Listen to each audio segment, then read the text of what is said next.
la chambre de la princesse. Regardez, avec ces lampes en forme de bougeoir. Bon, il n'y a plus d'ampoule, évidemment. Regardez cette porte en forme arrondie, avec ce petit papier peint rose, qui est, euh, qui est très très beau. Mais par contre, regardez les fissures. C'est impressionnant les fissures. Et regardez cette, ce lit, ce lit encastré. Nous allons nous inviter dans ce lieu vraiment superbe. Je vous laisse avec l'intro de vidéo. À tout de suite.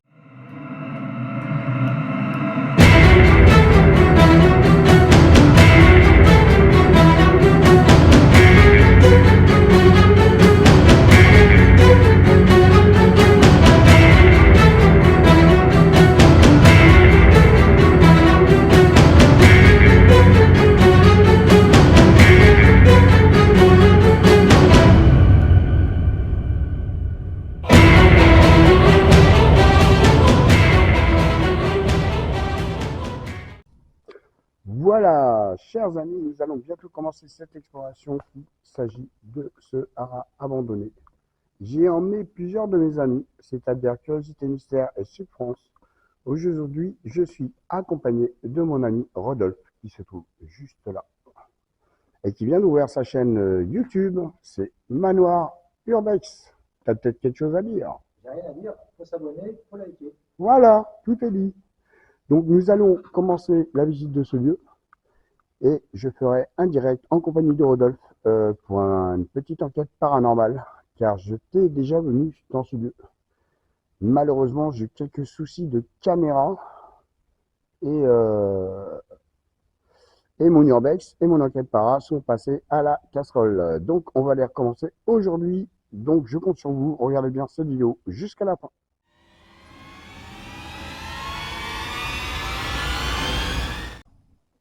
Voilà, chers amis, nous allons découvrir ce qui se cache derrière cette porte. Je vous laisse découvrir cet endroit vraiment magnifique et en très bon état. Nous allons longer ces stèles. Regardez un peu comme c'est beau.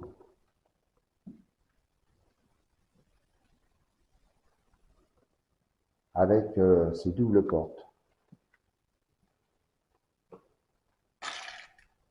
Je vous laisse découvrir ces images en silence. Je pense qu'il n'y a pas besoin de commentaires.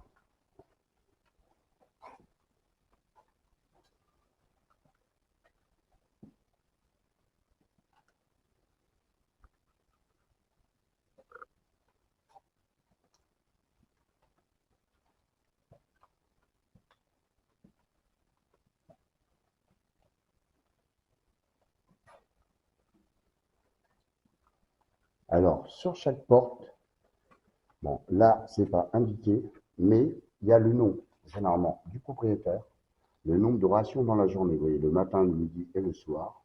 Et dans la partie soins, généralement, il y a les numéros de téléphone des propriétaires en cas de souci. Vous voyez, là, il y a les noms, il y a le nom du cheval, il y a l'alimentation, malheureusement, je ne peux pas vous faire voir, il y a le numéro de téléphone. Je vais essayer de vous en trouver un qui n'a pas de numéro de téléphone, ça sera plus simple. Nous allons aller visiter un intérieur. C'est mon cher ami Rodolphe qui vient de me donner l'idée. Voilà, regardez donc ces enclos, comment ils étaient équipés. Voyez, donc la petite gamelle d'eau ou de grains.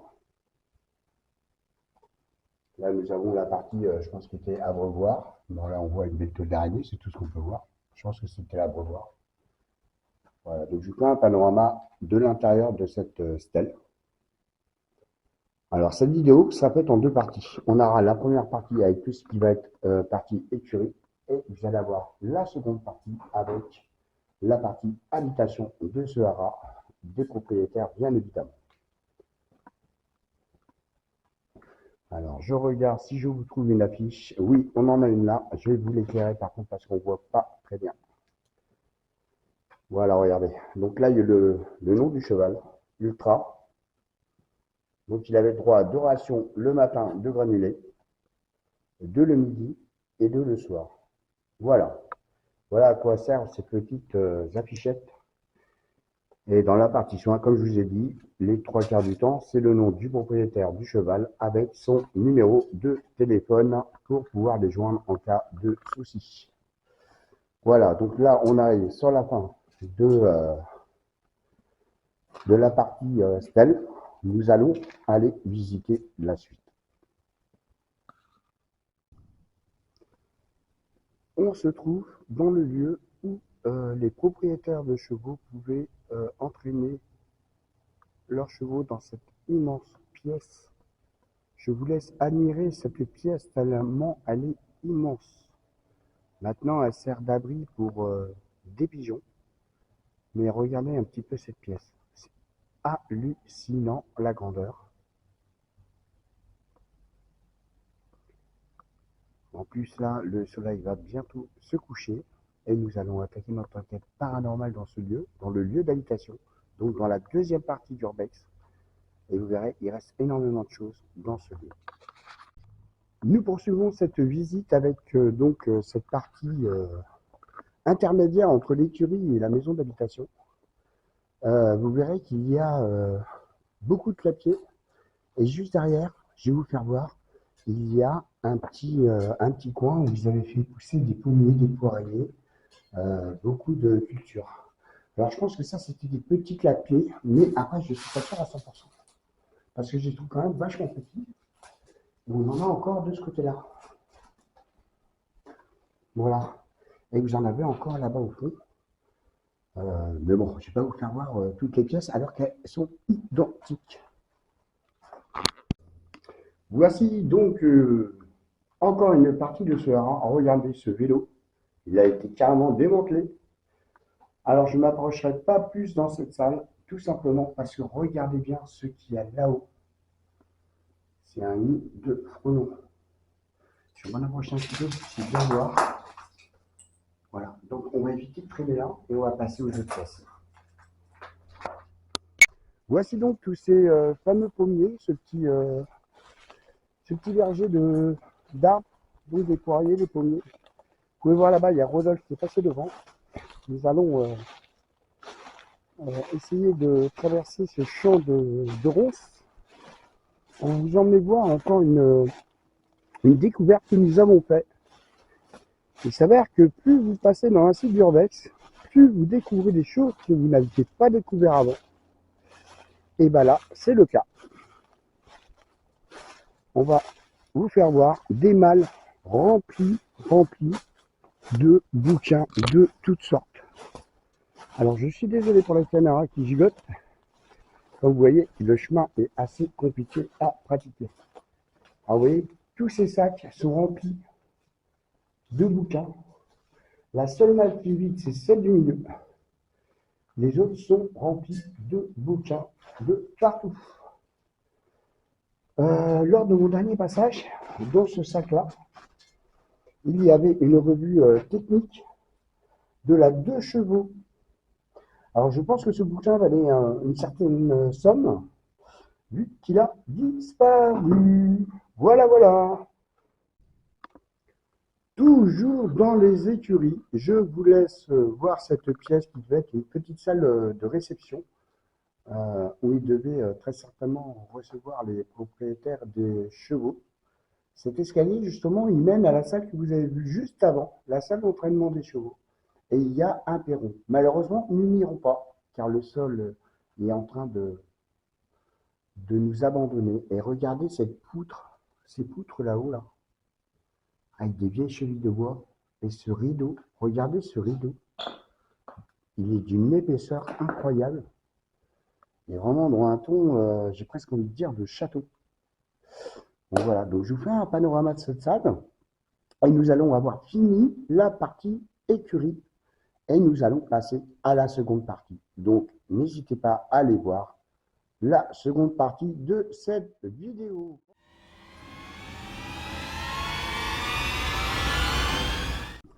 Nous voici donc dans la deuxième partie de cette Urbex, c'est-à-dire la maison habitation des propriétaires de ce haras. Alors, je suis désolé pour le son, car ça résonne, car vous voyez que ce salon, qui est vraiment très beau, est totalement vide, d'où la résonance de ce lieu. Nous allons, regardez bien au mur, ça, ce n'est pas du papier peint, c'est du tissu vraiment très très beau. J'en avais partout autour de ces belles moulures de bois. Regardez, et il y en a partout dans cette salle. Donc ça devait être leur salon principal, avec deux grandes portes vitrées, ainsi qu'un petit meuble vitrine qu'on peut voir là, entre les deux fenêtres. Le petit meuble vitrine avec ses petites étagères. Voici donc l'accès que nous avons utilisé pour rentrer. Nous avons bien refermé derrière nous avec le petit crochet, comme vous pouvez voir là au niveau du volet, pour justement être tranquille pour faire notre urbex. Donc nous allons passer à la partie cuisine. Cette cuisine a une très très grande particularité, en plus du fait qu'elle est vraiment très très belle et très fonctionnelle. Et là il y a un placard avec le petit coin passe-plat, avec une petite table de cuisine, et on a encore un petit meuble ici, avec une belle porte. Et regardez cette alcôve là, de briques. Vraiment très belle, entièrement carrelée, regardez. Entièrement carrelée. Vraiment très beau. Hein. Regardez maintenant ce petit frigo. Alors par contre là je ne comprends pas pourquoi le petit frigo. Alors qu'ils avaient l'air d'être relativement assez nombreux dans ce lieu. Et je ne comprends pas pourquoi c'est un tout petit frigo. Mais regardez cette gazinière qui est complète. Regardez, une gazinière rosière. Voilà. Par contre, on peut constater qu'il y avait ici une machine à laver qui a été prise. Alors, est-ce qu'elle a été volée ou est-ce que les propriétaires l'ont emmenée? Je n'en ai pas la moindre idée. Je vous fais un autre petit panorama dans l'autre sens, que vous puissiez bien voir cette cuisine qui est très très très belle. Je voudrais la même, honnêtement. Qu'une chose que je ne voudrais pas dans ma cuisine, c'est ce que je vais vous faire voir, la petite particularité de ce lieu, de cette cuisine. Regardez, une salle de bain, avec donc l'évier, la petite pharmacie, le toilette, et même encore du papier toilette, quand il n'y a plus d'eau, hein, évidemment, la petite poubelle de toilette et une douche. Et regardez, mais c'est incroyable. Qu'est-ce que vient faire une douche, un toilette et un évier dans une cuisine? C'est littéralement improbable. C'est hallucinant. Nous allons poursuivre donc ce rez-de-chaussée en allant voir un autre salon. Mais je pense que là, c'était le salon où ils mangeaient quotidiennement dedans. Alors, la petite lampe là-bas, vous inquiétez pas, c'est la mienne. Le téléphone qui est sur la table, c'est le mien. Et la gourde qui est au sol, c'est la mienne aussi. Voilà, regardez, donc ce petit salon avec deux beaux lustres. Alors, il y en a un où est accrochée ma lampe ici, là, identique à ce petit abat-jour bien sympa, sa petite lampe. Regardez cet escalier donc, qui monte à l'étage. Et cette cheminée avec ces deux petits bancs de coin de lecture. Ce qui fait que les gens s'installaient là, ils allongeaient leurs pieds dans la petite cavité que vous voyez au fond là, avec le petit coussin et avec la petite lampe au-dessus. Ce qui leur permettait de se trouver à côté du feu de bois qui devait être très très agréable et de boutiner. Regardez, il y en a un deuxième de l'autre côté. Vraiment très très beau. Je vous refais un petit panorama de cette salle. Et nous allons passer à la seule chambre qui se trouve au rez-de-chaussée. À savoir que quand je suis venu passer une nuit ici, seul dans ce lieu, pour une enquête paranormale que malheureusement vous ne verrez pas suite à des problèmes de caméra. Ce qui fait que nous sommes présents aujourd'hui pour refaire cette enquête paranormale dans ce lieu. Par contre, nous n'y passons pas la nuit, mais une partie de la nuit. Voilà donc le lieu où j'ai dormi et qui est la seule chambre qui se trouve au rez-de-chaussée. avec ce très très joli placard, regardez, avec, en fait, avec deux portes vitrées, avec un petit rideau derrière, où il rangeait ses vêtements tout simplement, regardez, carrément intégré, vraiment très beau. Nous allons passer maintenant au premier étage en utilisant ce petit escalier que je vous fais le petit panorama avec la petite fenêtre. Et regardez, il y a un petit coin bouquin qui est ici. Je pense que c'est pour la personne qui a la chambre justement juste à côté pour pouvoir avoir un petit peu de lecture.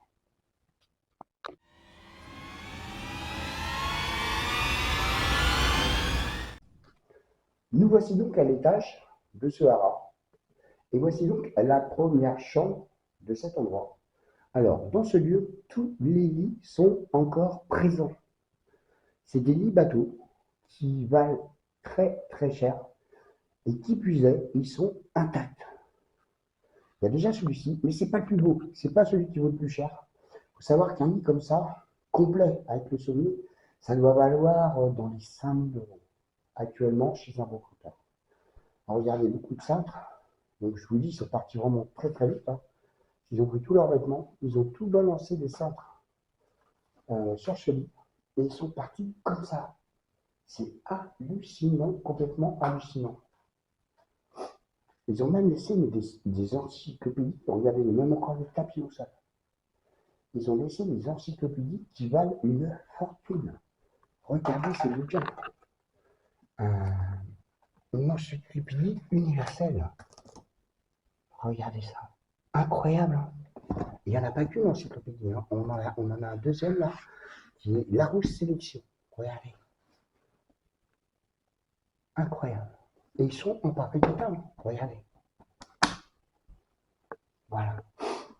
La pièce suivante, vous allez voir, c'est une salle de bain. Vraiment très très belle.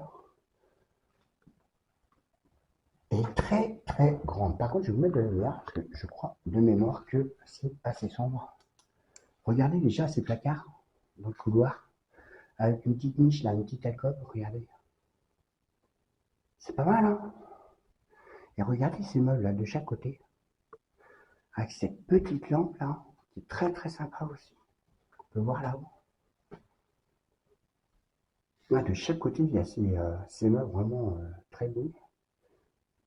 Vous voyez, même encore les clés.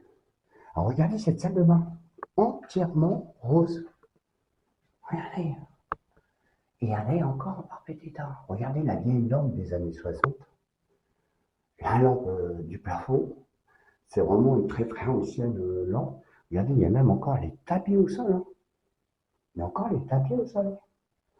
3 petits tapis roses. Le petit tabouret, je pense que c'était pour mettre dans la baignoire pour les personnes qui avaient un certain âge. Et regardez la vidéo.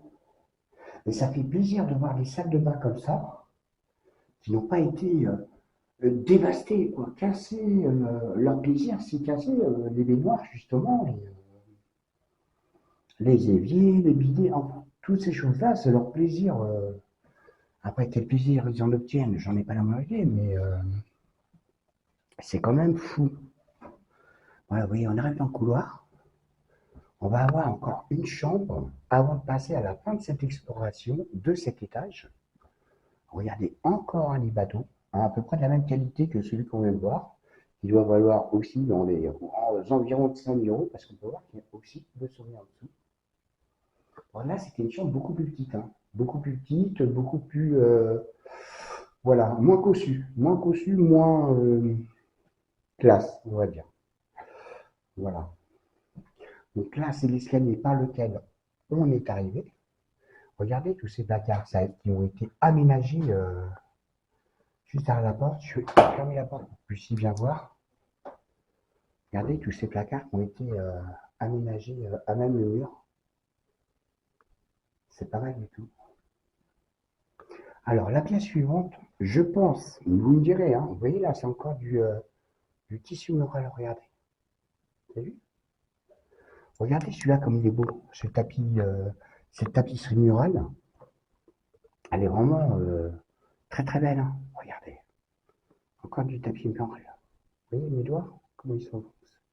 Là, je pense que c'est un petit coin lecture. Alors, je pense qu'ici, il va y avoir une bibliothèque et certainement un petit sofa ou plusieurs sofas. Parce que regardez, il y a encore le tapis au sol. Voilà. Donc, comme d'habitude, je vous ai réservé le meilleur pour la fin. Regardez cette petite chambre. Je l'ai appelée la chambre de la princesse. Regardez, avec ces lampes en forme de bougeoir. Bon, il n'y a plus d'ampoule, évidemment.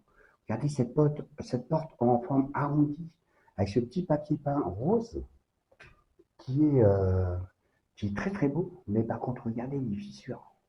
C'est impressionnant les fissures. Et regardez cette, ce lit, encastré. Et carrément, regardez tout autour, des meubles de rangement. On voit même qu'il y a encore les petits paniers là pour ranger les chaussettes principalement, les petits paniers d'étagères. Vous voyez, elle avait quand même un espace assez joli. Regardez, il y a même une petite lampe là, une petite lampe pour éclairer son placard. Et on a la même, exactement la même de l'autre côté, mais côté penderie. Regardez, côté penderie, avec une petite étagère au-dessus et la petite lampe. Voilà. Là, donc, on arrive euh, dans la partie où regardez ce petit meuble à chaussures. Alors, je pense, hein, vu qu'il y a un sofa ici, je pense que les gens s'asseyaient ici, enlevaient leurs chaussures, les ranger donc dans ce petit meuble avant d'aller accéder à leur chambre. Regardez ce petit lustre qui a été que quelqu'un a essayé de dérober, je pense, ou qui a été vandalisé, tout simplement. Alors le lit, je ne vous ai pas dit, hein, dans le lit de la petite princesse, hein, mais c'est un lit qui est déjà plus haut de gamme et qui vaut dans les 7 000 à 8 000 € actuellement dans une brocante. Regardez cette salle de bain. Elle a été littéralement envahie par la végétation parce que regardez, le carreau est complètement cassé. Regardez la végétation, comment elle a pris possession de cette salle de bain.